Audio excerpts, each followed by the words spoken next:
Okay, so we're picking right back up from the first video, and as always, thank you for watching Nichathan Gaming.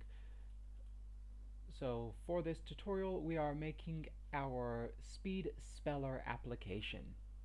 And in our last video, we just set up the canvas and talked about some basic things. But now we want to add more to the user interface. So I will right click on the canvas. You could right click anywhere really, but if you want it to be a child of the canvas, then you right click on the canvas, go to UI, and I want a background image.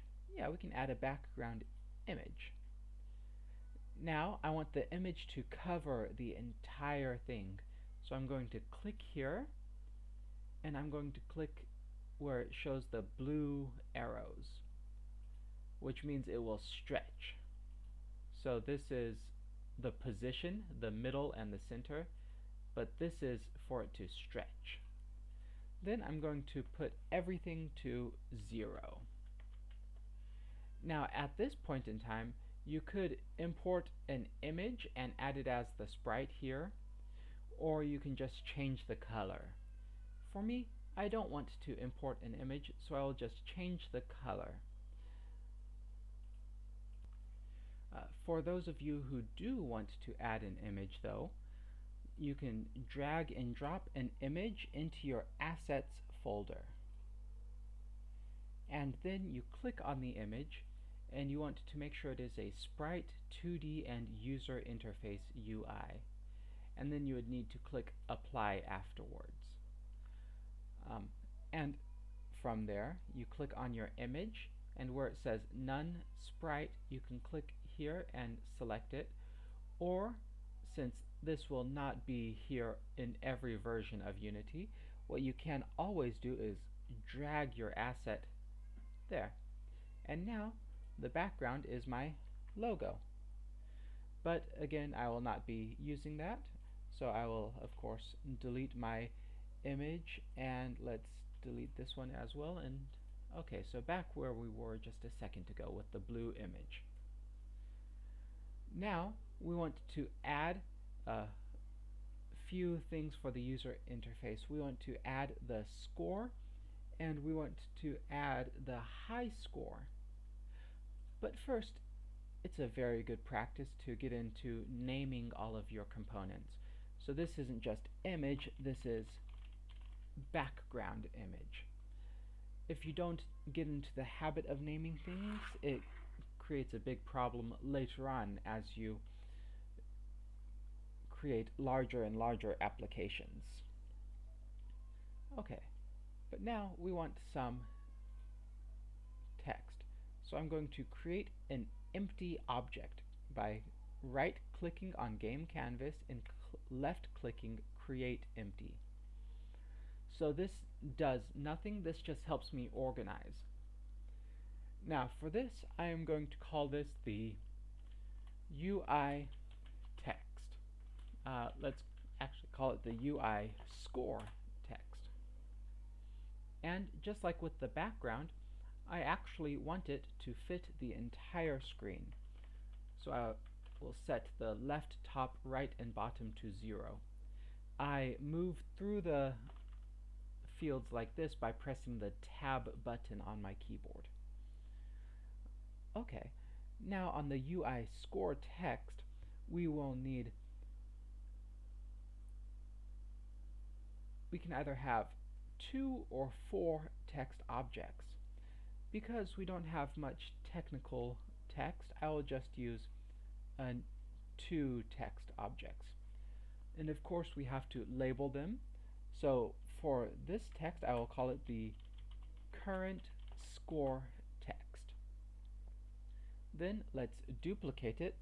You can either copy and paste with Control-C, Control-V, or you can right-click and click duplicate, or right-click, copy and paste, or you can hold Control and press D. So now let's rename this one too. This one will not be our current score text.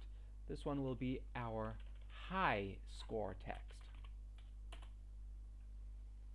Now I will select both of them because I want the changes to be made equally.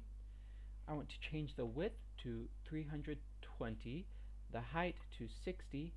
After some playing around, I found that I like these settings. For the font, if you have a font file, a TTF, you can add that to your Unity and change the font here. However, you should also worry about copyright, especially if you're publishing to places like the App Store. So I'm not going to mess with the font. Instead, I'll change the style to bold. Then I will left align and center it vertically. So this is the horizontal alignment and this is the vertical alignment. Then I want to click Best Fit, and I'm just going to add an extra 0 to the 40, so my text will go anywhere from font 10, a font size of 10, to a font size of 300. And I just like that. That's what I like. And now we want to move them. So I will tell them to go in the top left corner. And for the X position, it will probably be about half of the width. Because here, this is 0, which means the center of the object is at the 0 position of X. So if you remember your X and Y coordinates from geometry, but we want to make it at least half of the width, which would be 320 divided by 2, which, you guessed it, would be about 160. But now, if you look, it's right at the very edge, and I like to offset things, so I'm going to offset it by another, I'll try 50, which will set this at 210. And I think that's good. Now we will have to do the same thing for the Y. So here is a 0 at the Y, just like before. It's at the very middle of the Y, or very middle of the object. So we can set it to 30, but look, now it's above, so we would need to do a negative 30 for it to go down. And then, of course, I want another offset. I want it to have the same offset here. So this is an offset of 50. So to have an offset of 50 here, that 30 becomes 80. But now my current score and my high score are directly on top of each other, which means I need to reduce my height by another 60, which 60 minus 80, minus negative 80, I'm sorry, would take this all the way to 140. Oh, not 1,400, but 140. Now you can see that my two objects are right on top of each other. And just to help us out, let's go into the current score and we'll say score colon 0. And then for the high score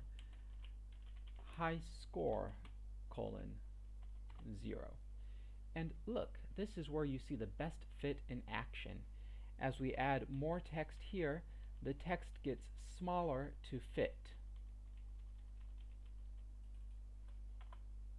Okay. So there's a basic interface here. Okay, and as you might remember from our drawing in a previous video, we also want to have this horizontal line right here, and this text box, or this input field as it's called, I believe. So first, let's go to our background image, and let's add another UI image. Now this one will be our horizontal bar image. Now you can create an image for this if you want, but I find it should be just fine if we set it to black. I get to that by left clicking on the color and then just dragging it to the black. Then we want it to stretch from one side to the other. And you can either do it like this, where you drag it, or as I like to do, I would come down here and select this. So it is in the middle vertically, but it will stretch along the X. So now it says it's 910 pixels, I believe, away from the left side, which I will set to 0, and 910 pixels away from the right, which I will set to 0. As for the height, this is way too thick. I think I want to change this down to 10. That's much better. Now, it's a bit too high too. I want this closer to the bottom. So for now, I will just drag this. You can either drag it like this, which might give you a better idea of where things are, or you can type in a number here. Usually I start by dragging it into a place that I like, and since I hate this number right here, I'll just type negative 350. And I like for it to be negative 350. And we'll stop the video here since we're going on a bit long, and thank you for watching my video.